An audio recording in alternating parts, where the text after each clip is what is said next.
Modi, Modi, Modi, Modi, Modi, Modi, Modi, Modi, Modi, Modi, Modi, Modi, Modi, Modi.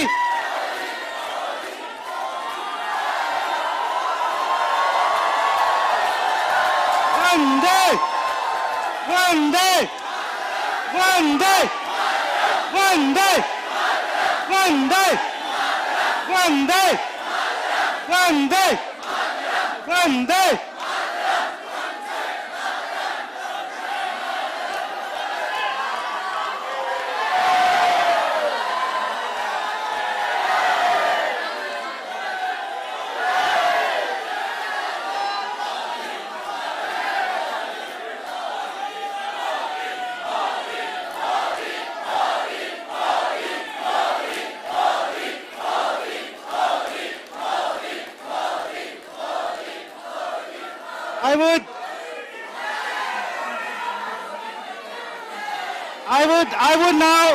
I would now,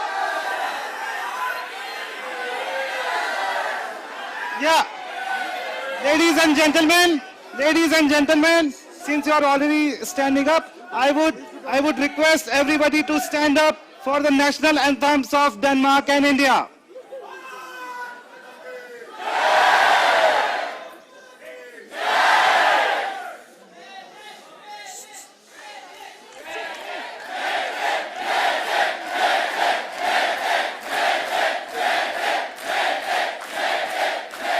Yeah, kindly stand up and kindly be quiet.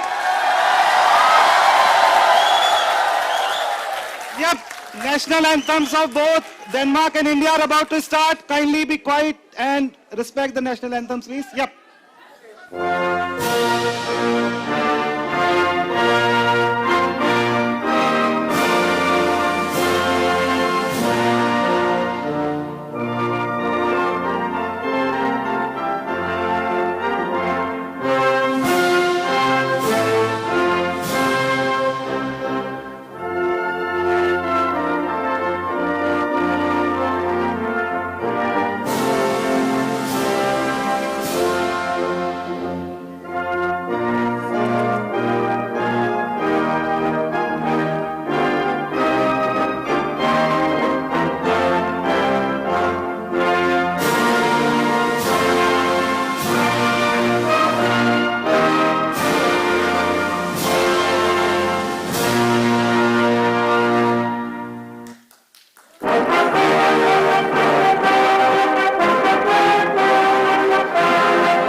Now I request Madam Ambassador Pooja Kapoor to welcome the leaders.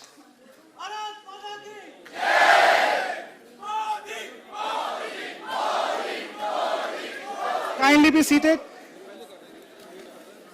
माननीय प्रधानमंत्री जी, हमारे ओजस्वी, तेजस्वी और अति लोकप्रिय प्रधानमंत्री जी, यहाँ उपस्थित विशेष अतिथिगण, भारतीय समुदाय और हमारे डेनिश मित्रों की ओर से मैं आपका हार्दिक स्वागत और अभिनंदन करती हूँ।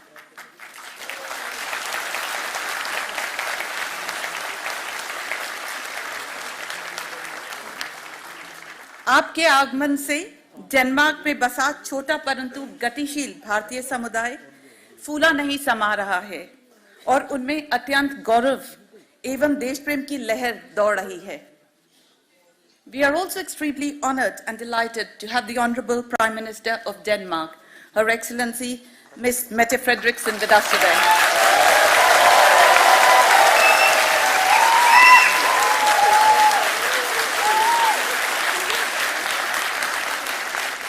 A very warm welcome to you, Madam Prime Minister, from the vibrant Indian community in Denmark.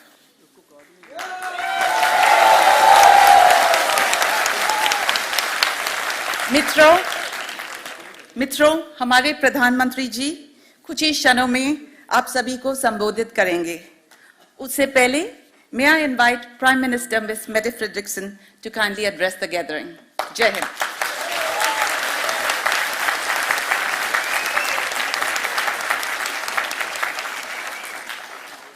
Thank you so much, and I have to say that you really know how to welcome a politician. Please teach the Danish population how to do it.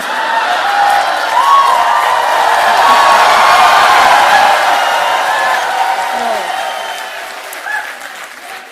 First of all, I would like to say it's a great pleasure to be here today with you. I am very honored that we are able to welcome you, my friend, Prime Minister Modi, to Denmark. Once again, welcome. And I am also very happy that we are with all of you this afternoon, because I think together today we show how strong ties we have, ties of friendship, of families, and all this is not least because of all of you. Thank you. Thank you to all Indians living in Denmark and working in Denmark, making a real positive contribution to the Danish society. Thank you, all of you.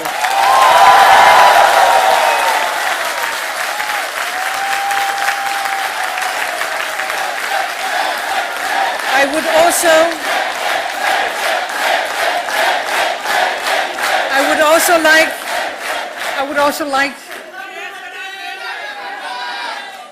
once again, please teach the Danish population. No, I would also like to thank all the Danes living in India. I think all of you who have changed society, but still carrying your own nation, your own culture and your own language by heart, that you link our two countries together every day in your life. You bring a part of India to Denmark and you connect us. We are grateful to that, and I hope that you are all happy about your life in Denmark.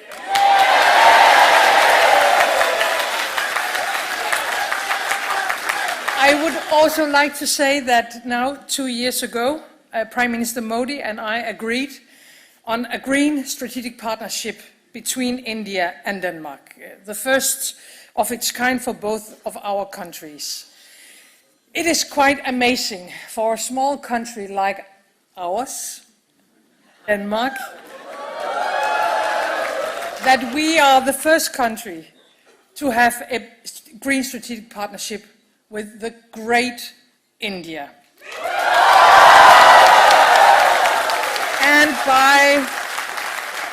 And by joining hands and minds, we aim to find new ways forward. Right now, of course, the war in Ukraine reminds us that democracies, that democratic nations like India and Denmark all over the world must stand up for the principles and for the values we believe in. And we also need to stand very closely together when it comes to combat the climate crisis. Our green strategic partnership is a very important tool to do just that. Together we pave the way, India and Denmark, for green transition and for energy independence. Green growth, green jobs, new opportunities for all of us, a just future for all. We have already taken the first important steps, but the potential for India and Denmark is huge. I truly hope and I truly believe that this partnership will bring us even closer together. So first of all, a very warm welcome to Denmark. Thank you for allowing me to participate this afternoon, and please allow me now to introduce my friend, Prime Minister Modi.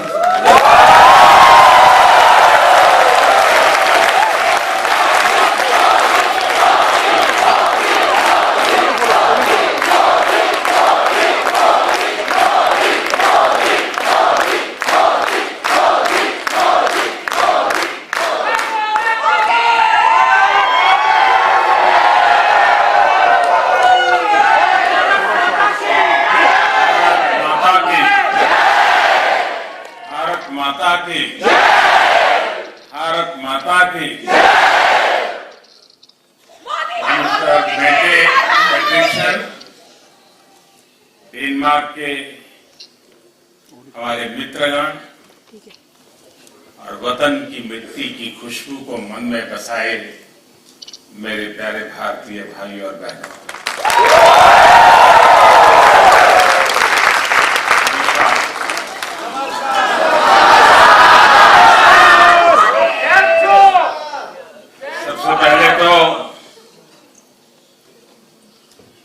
मैं Denmark के प्रधानमंत्री जी का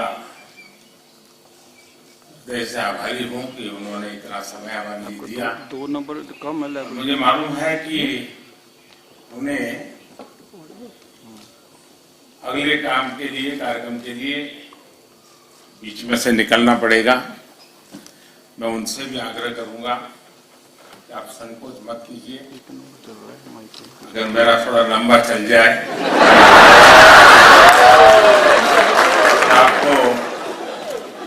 आपको निकलना है तो बिना संकोच जरूर निकल सकते हैं।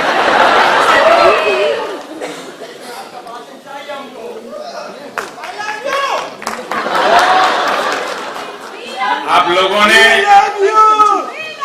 डेनमार्क के प्रधानमंत्री जी का और मेरा यहाँ जो भव्य स्वागत किया, उसके लिए मैं आप सभी का बहुत आभारी हूं। आज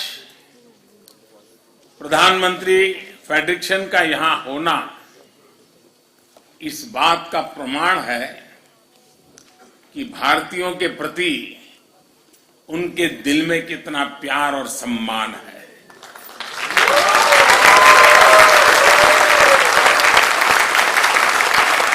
मैं उन्हें इस कार्यक्रम के लिए समय निकालने के लिए, यहां रूबरू आने के लिए हृदय से बहुत बहुत धन्यवाद करता हूं।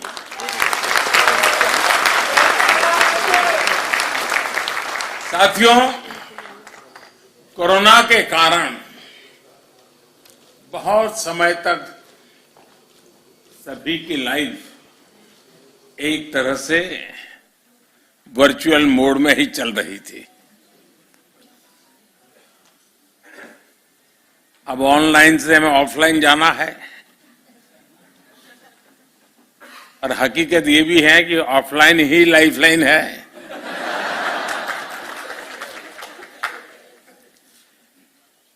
पिछले साल जैसे ही आवाजाही मुमकिन हुई तो प्रधानमंत्री फ्रेडरिक्सन पहली हेड ऑफ द गवर्नमेंट थी जिनका हमें भारत में स्वागत करने का अवसर मिला था।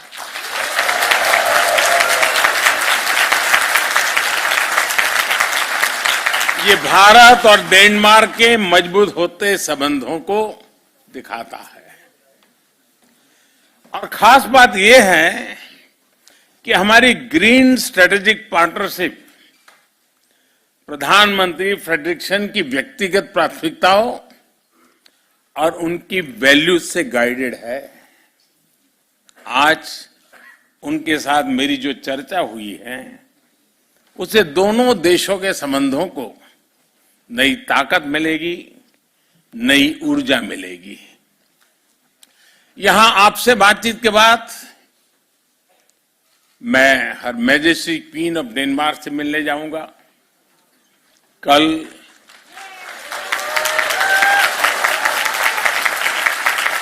नॉर्डिक इंडिया समिट में नई संभावनाओं की तरफ हम बढ़ने वाले हैं। मुझे खुशी है कि पूरे नॉर्डिक रीजन के साथ भी भारत के रिश्ते बहुत मजबूत हो रहे हैं।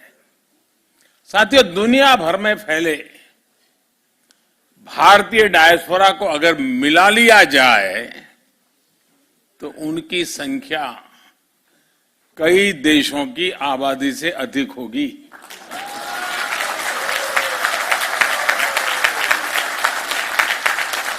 उनका पहनावा, खान पान भले ही अलग अलग हो, लेकिन हमारी सोशल हार्मनी, वननेस और को एग्जिस्टेंस की जो वैल्यूज सभी भारतीयों में एक समान है और यही हमारी ताकत है।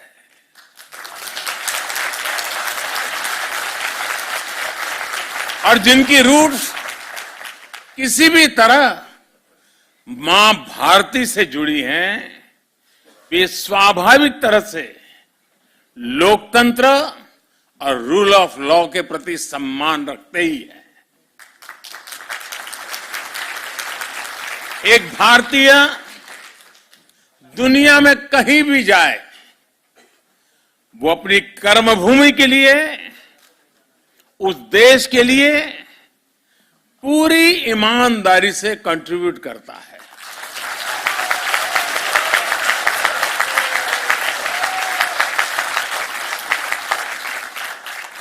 अनेक बार जब मेरी वर्ल्ड लीडर से मुलाकात होती है तो अपने देशों में बसे भारतीय समुदाय की उपलब्धियों के बारे में मुझे बड़े गर्व से बताते हैं। वे इंडियन कम्युनिटी के परिश्रम और शांतिपूर्ण नेचर की सराहना करते थकते नहीं हैं।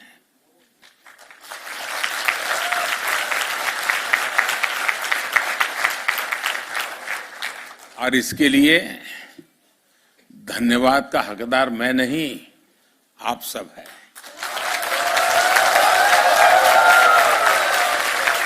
आप लोगों का व्यवहार, आप लोगों के संस्कार, ये उसके मूल में है और इसलिए मैं सबसे पहले ये जो बधाइयां मुझे मिलती हैं वो सारी आपको समर्पित करता हूं।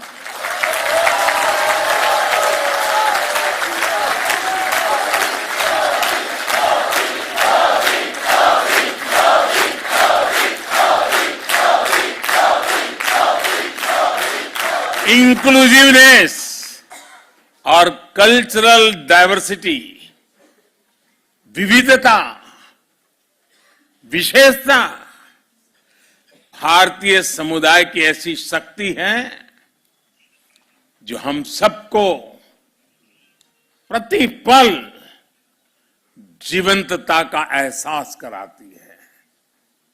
हजारों वर्षों के कालखंड ने इन वैल्यूज को हमारे भीतर विकसित किया है। आप यहां डेनमार्क में ही देखिए, भारत के अलग अलग राज्यों से लोग यहां आए हैं, बसे हैं। कोई तेलुगु बोलता है, कोई पंजाबी, कोई बांग्ला आणि कोई मराठी आणि કેટલા કેમ છો गुजराती।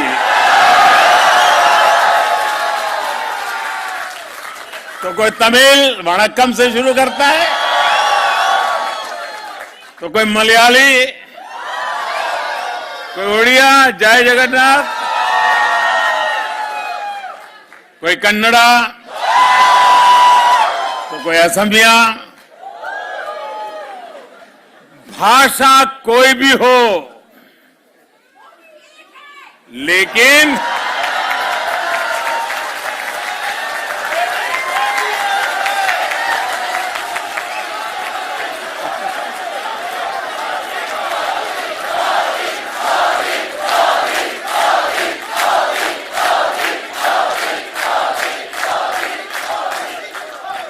भाषा अनेक, भाव एक। भाषा कोई भी हो, लेकिन हम सभी के संस्कार भारतीय ही है।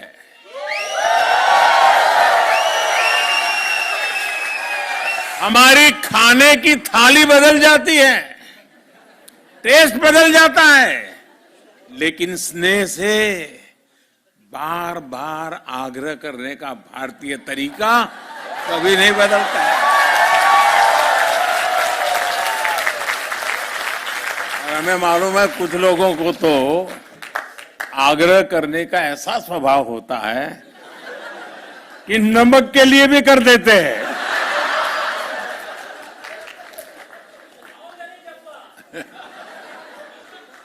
हम राष्ट्र रक्षा के लिए मिलकर खड़े होते हैं, राष्ट्र निर्माण में मिलकर जुटते हैं। भारतीयता सबका साथ, सबका और सबका। अब देखिए घर घर बात पहुंच चुकी है और डेनमार्क में भी गूंज रही है। सबका साथ, सबका विकास, सबका विश्वास और सबका प्रयास, और इसी से समृद्धि होती है। और साथियों, वसुधैव कुटुंबकम यानी वन वर्ल्ड, पूरा विश्व एक परिवार, हमारा ये कंसेप्ट व्यापार कारोबार की अवधारणा से भी बहुत विस्तृत है, बहुत व्यापक है, बहुत गहरा है, हिमालय से भी ऊंचा है। हमारी वन वर्ल्ड की अवधारणा अपनत्व पर, बंधुत्व पर, संवेदनशीलता पर, सम्मान पर टिकी है। 21वीं सदी का भारत भी नए ग्लोबल ऑर्डर के लिए इसी विजन को लेकर आगे बढ़ रहा है। साथियों, आज भारत जो कुछ भी हासिल कर रहा है, वो उपलब्धि सिर्फ भारत की नहीं है, बल्कि वो करीब 1/5 ह्यूमैनिटी की उपलब्धि है।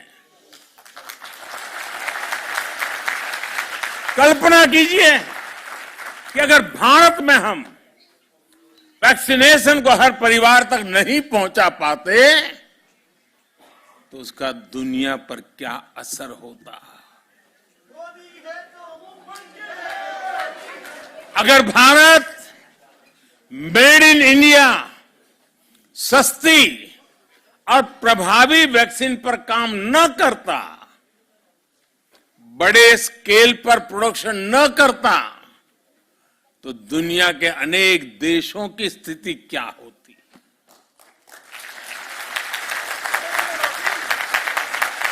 भारत जब अपने नागरिकों को गरीबी से बाहर निकालता है तो दुनिया से गरीबी कम होती है। भारत में जब गरीब को housing, sanitation, clean drinking water, free health care, financial inclusion, ऐसी जब अनेक सुविधाएं मिलती हैं तो इससे दुनिया के अनेक देशों को एक नया विश्वास मिलता है।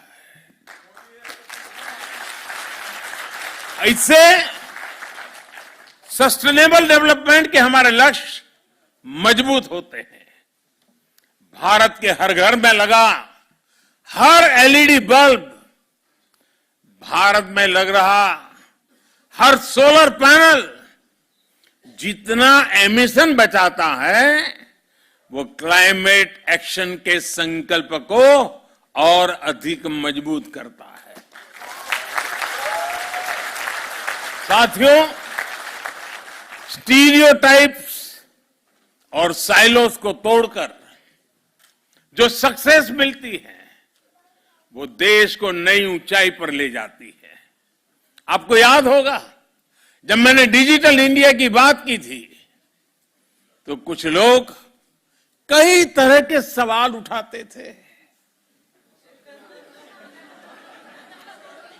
हिंदुस्तान में डिजिटल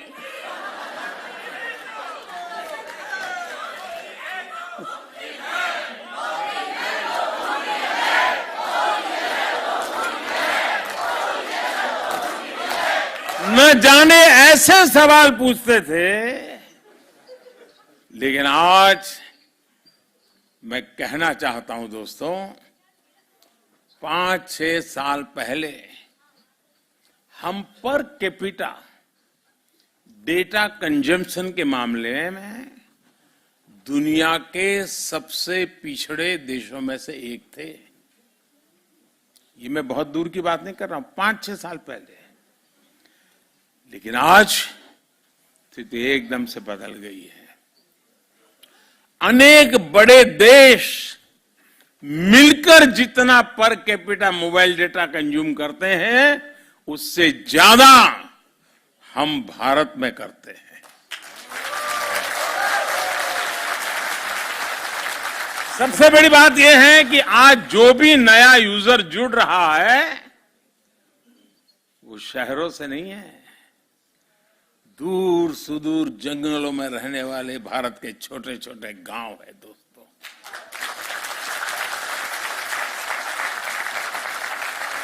इसने भारत के गांव और गरीब को तो एम्पावर किया ही है, बहुत बड़े डिजिटल मार्केट का गेट खोल दिया है। और यही तो है नए भारत की रियल स्टोरी।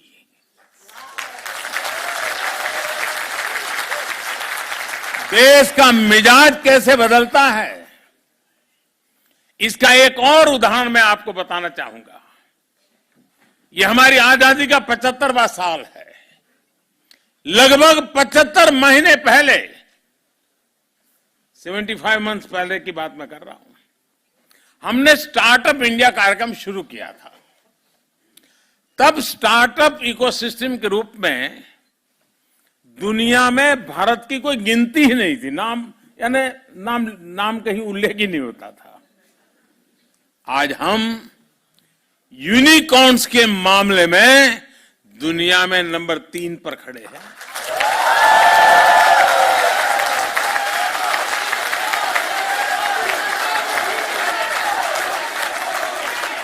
आज स्टार्टअप्स के मामले में दुनिया का तीसरा सबसे बड़ा इकोसिस्टम हिंदुस्तान है।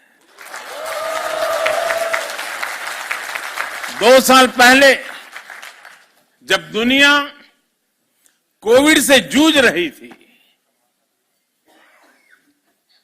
मौत कब आकर के धमकेगी, परिवार में कौन मुसीबत में फंस जाएगा, बाहर निकल पाएंगे कि नहीं निकल पाएंगे, उस समय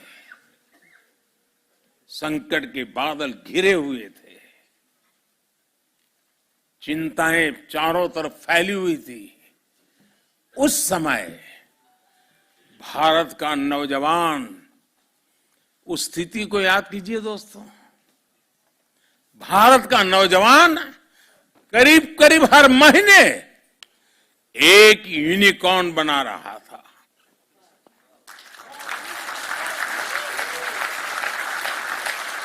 दो 2021 में तो ये स्पीड और बढ़ गई और 8-10 दिन में ही वो यूनिकॉर्न बनाने लग गया।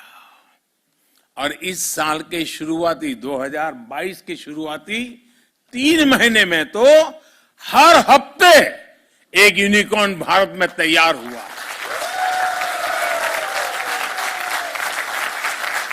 साथियों, भारत की ताकत,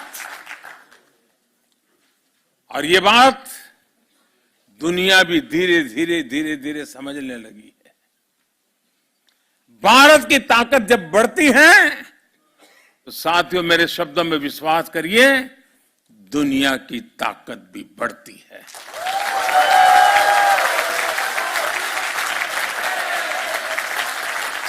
फार्मेसी ऑफ द वर्ल्ड, इस भूमिका में भारत ने मुश्किल समय में पूरी दुनिया का साथ दिया है।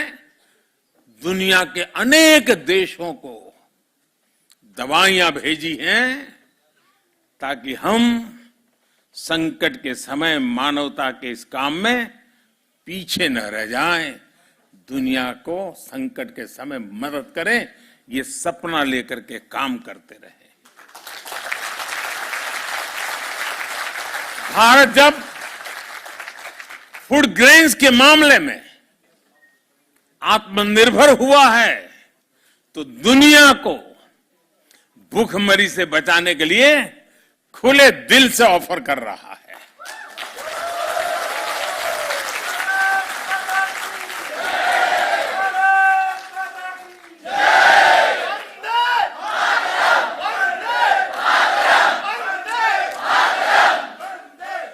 आईटी के मामले में भारत की ताकत बढ़ी तो इस सदी के बड़े संकटों के दौरान भारत ने दुनिया की मदद की।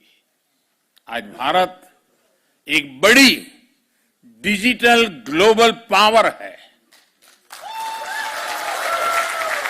लेकिन इसको भी हमने अपने तक सीमित नहीं रखा है, बल्कि दुनिया के साथ हम शेयर कर रहे हैं। भारत के पास स्केल और स्पीड के साथ साथ शेयर एंड केयर की वैल्यू भी है।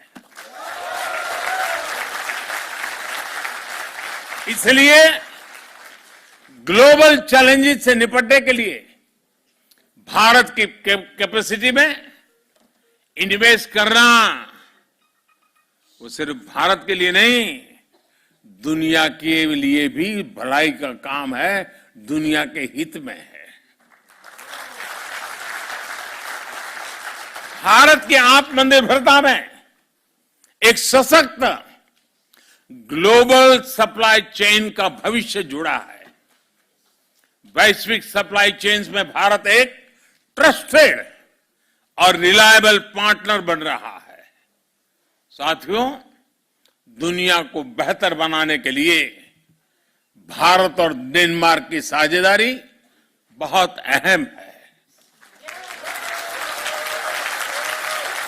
विशेष रूप से क्लाइमेट चेंज से जुड़ी हमारी चिंताएं भी और हमारे संकल्प भी साझा है। क्लाइमेट को जो नुकसान हुआ है उसमें भारत की भूमिका बहुत नगण्य है। दुनिया को तबाह करने में हिंदुस्तानियों की कोई भूमिका नहीं। हम तो वो लोग हैं जो पौधे में भी परमात्मा देखते हैं।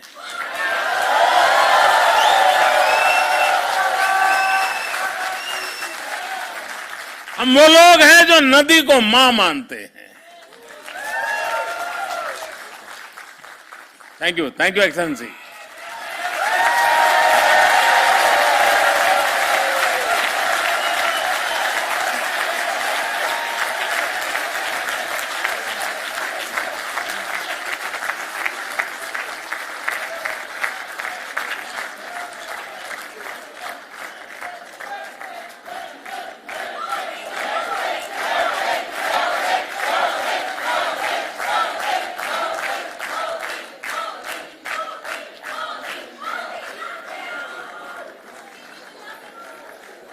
इतने व्यस्त समय में भी प्रधानमंत्री जी का यहाँ आकर के बैठना, हम सबसे बात करना, ये आप लोगों के प्रति उनका कितना प्यार है उसका ये उदाहरण है।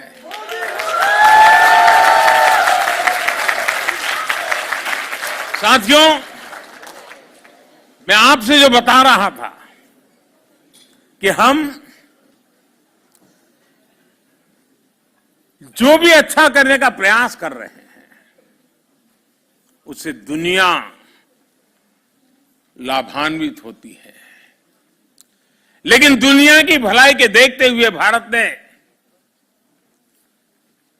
वर्ष 2070 तक, जैसा मैंने कहा, हमने दुनिया में इस प्लेनेट को, इस पृथ्वी को बर्बाद करने में हिंदुस्तानियों का कोई रोल नहीं है, हिंदुस्तान का कोई रोल नहीं है। उसके बावजूद भी भारत ने वर्ष 2070 तक नेट जीरो का संकल्प लिया है। भारत दुनिया के उन चंद देशों में है जो इस दिशा में किए गए अपने कमिटमेंट को समय से पहले पूरा कर रहा है।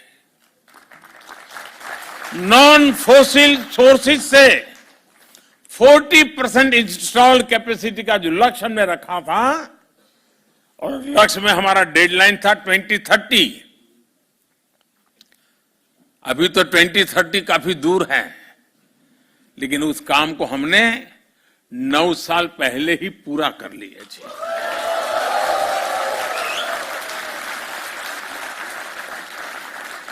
भारत में आज हम बहुत सस्ती सोलर एनर्जी पैदा कर रहे हैं। उसकी पर यूनिट कीमत सिर्फ 2.5 रुपये है, यानी 3 यूरो सेंट से कम भी कम। 1 यूनिट बिजली 3 यूरो सेंट से भी कम।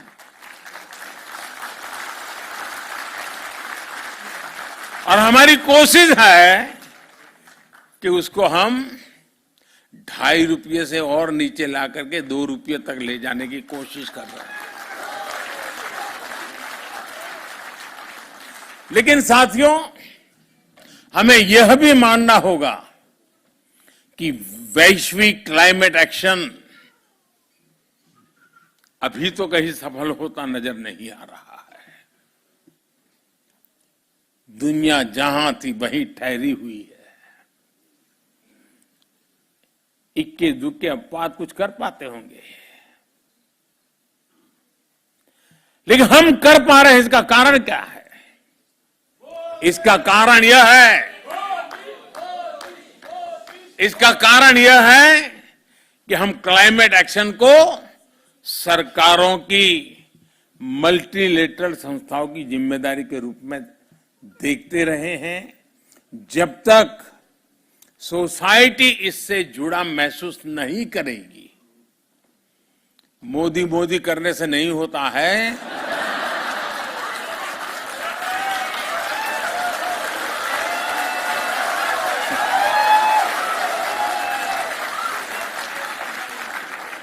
ये इसलिए हो रहा है कि हर हिंदुस्तानी वचनबद्ध होकर के, संकल्पबद्ध होकर के खुद से जो हो सकता है करता है। और जब हर व्यक्ति इसे खुद का दायित्व मानता है तो लक्ष्य से हम कभी दूर नहीं रहते दोस्तों। और आज हिंदुस्तान इसलिए कर पा रहा है।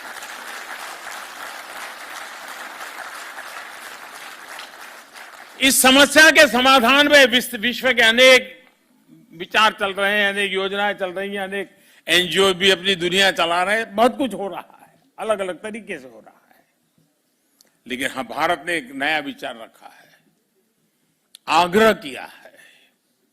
और मैंने ग्लासगो जब आया था तो मैंने एक शब्द में उस बात को वर्णित किया था, और मैंने कहा था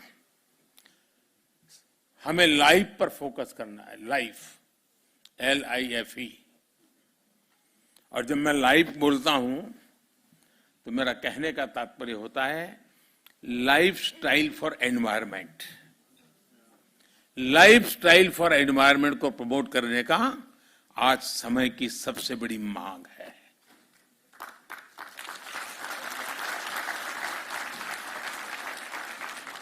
कंजम्पशन ओरिएंटेड अप्रोच, इससे बाहर निकलना बहुत जरूरी है।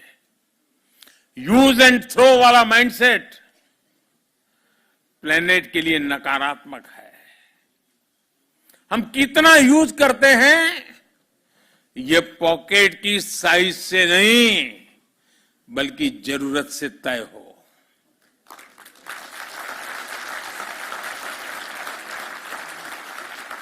हम जरूरत से ज्यादा जो भी यूज कर रहे हैं उससे दुनिया में कोई न कोई वंचित हो रहा है, उससे दुनिया के किसी कोने में नेचर को एक्सप्लॉइट करने का दबाव बढ़ रहा है। इस सेंस ऑफ रिस्पॉन्सिबिलिटी को हमें अपनी फैमिलीज में जागृत करते रहना होगा और हर भारतीय को दुनिया में जहां जाए वहां इन हमारे संस्कारों को प्रकट करते ही रहना चाहिए। मुझे विश्वास है कि डेनमार्क और भारत साथ मिलकर विश्व की कई समस्याओं के लिए इनोवेटिव समाधान तलाश सकते हैं। ऐसे समय में जब हम आजादी का अमृत महोत्सव मना रहे हैं, तब हमारी ये साझेदारी और अहम है। डेनमार्क भारत के व्हाइट रिवॉल्यूशन में हमारे साथ था, अब हमारे ग्रीन फ्यूचर में हमारा मजबूत साझेदार बन रहा है।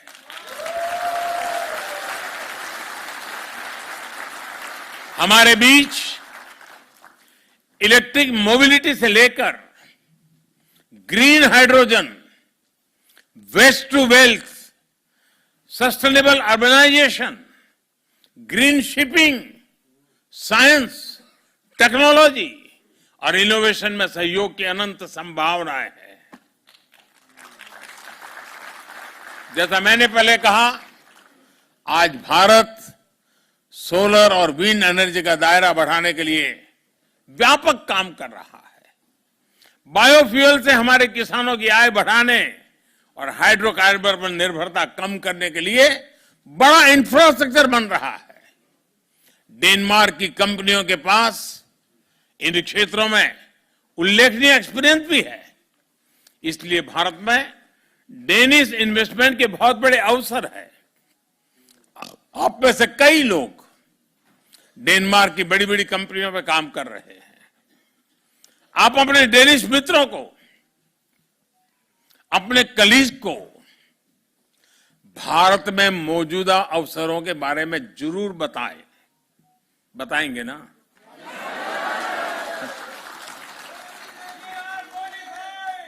ऐसा ना हो कि मोदी जी ने हमको तो परोस दिया लेकिन हम किसी को परोसेंगे नहीं।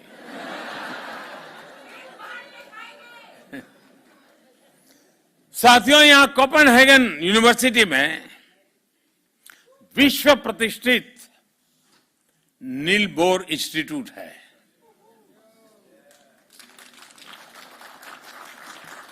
आप सभी नील बोर के बारे में अवश्य जानते होंगे।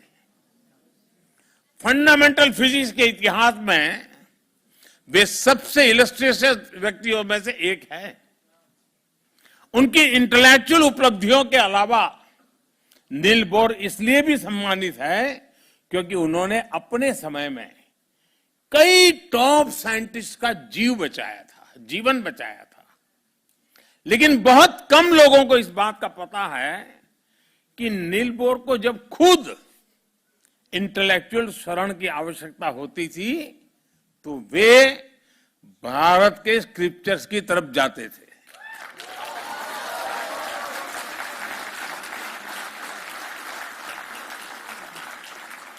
उनका यह वाक्य बहुत प्रसिद्ध है और वो कई बार उसका उल्लेख करते थे। I go to the Upanishad to ask questions.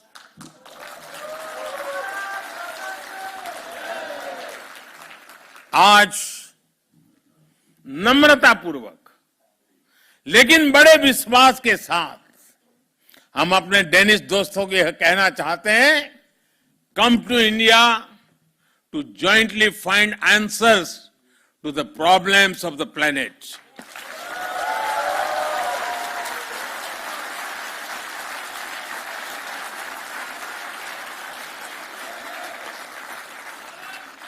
साथियों,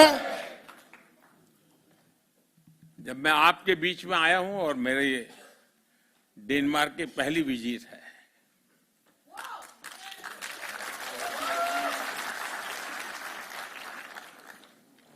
तो मैं आपसे कुछ मांग सकता हूं? सचमुच में?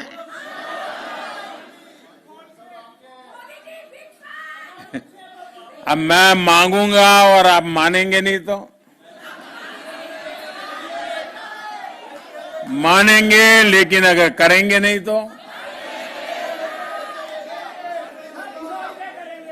पक्का करेंगे? कितने लोग हैं जो वादा पूरा करेंगे?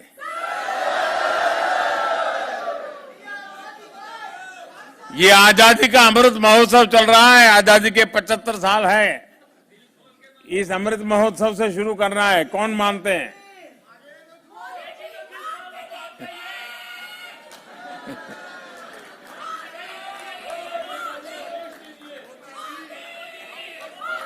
अगर आप मानने वाले हैं तो मैं बताऊं,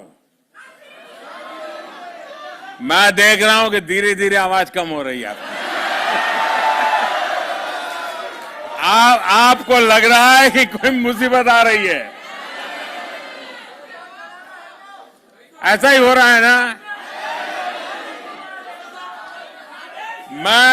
मैं दुनिया में हमारे जितने देशवासी रहते हैं, दुनिया के किसी भी कोने में कह रखते हो, उनसे मेरा एक आग्रह है, आप अपनी आवाज जरा कम करो, आपकी आवाज कम करो। अब सबने देख लिया आप कहां बैठी हो।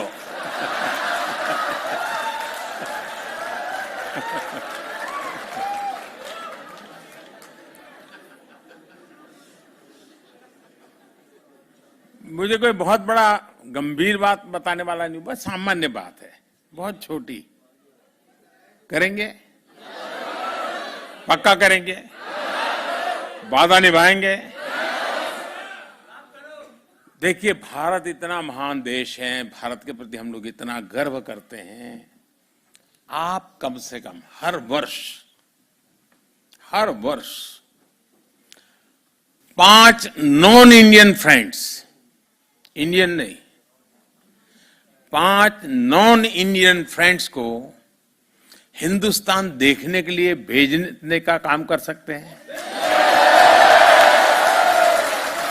उनको प्रेरित कर सकते हैं।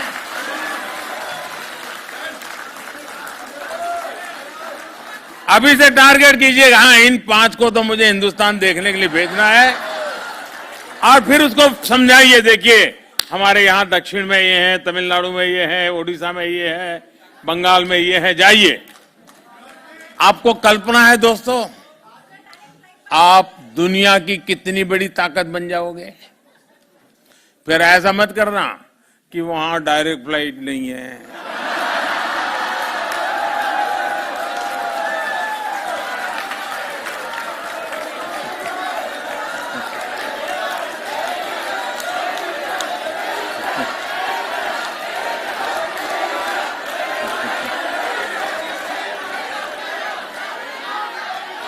रोना धोना करने वालों का एक काम नहीं है जी।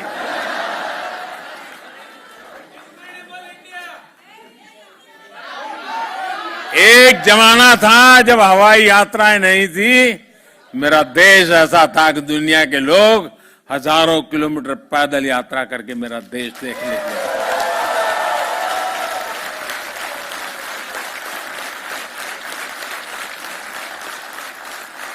हमें ये फिर से ये वातावरण बनाना है। और आप देखिए, देखते ही देखते दुनिया के लिए एक ही डेस्टिनेशन बन जाएगा, चलो इंडिया।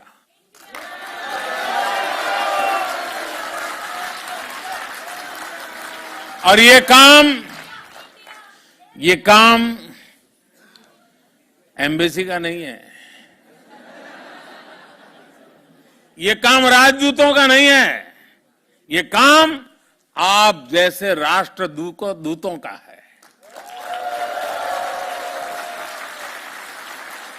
राजदूत तो एक होता है, राष्ट्रदूत लाखों की तादाद में होते हैं। तो करेंगे? अब कुछ आवाज में दम है। चलिए दोस्तों, मुझे बहुत अच्छा लगा, आप सबसे मिलने का मौका मिल गया, और आप लोगों का उत्साह, उमंग पूरे हिंदुस्तान में खबर पहुंच गई होगी। आप भी तो वहीं से लाइव करते होंगे शायद बैठे बैठे। बहुत बहुत धन्यवाद दोस्तों। भारत माता की, भारत माता की, भारत माता की। वंदे वंदे वंदे वंदे वंदे वंदे वंदे वंदे वंदे।